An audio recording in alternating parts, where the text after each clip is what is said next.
Let's solve problem 29 on the 2025 USNCO Locals exam.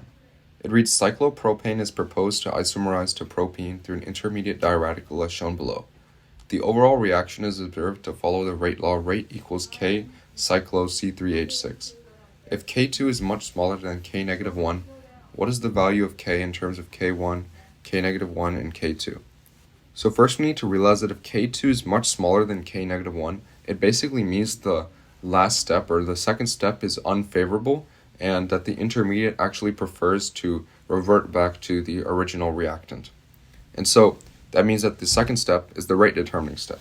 And so from there, we could figure out that the rate law is K the radical, or K2 times the concentration of the radical.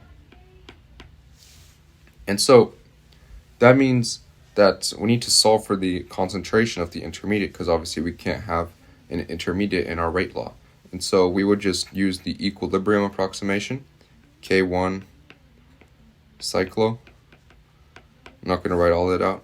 Cyclo equals K negative 1, CH2, CH2, CH2.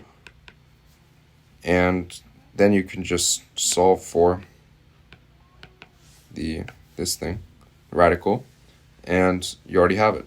K1 over K negative 1 times the concentration of the cyclo thing.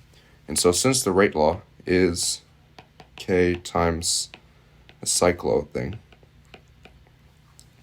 that means it's just equal to K2.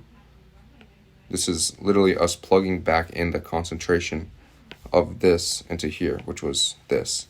K2 times K1 over K negative 1 cyclo. So we can see that K, in terms of all of the numbered K's, is just K2 times K1 over K negative 1. And that matches up with answer choice D.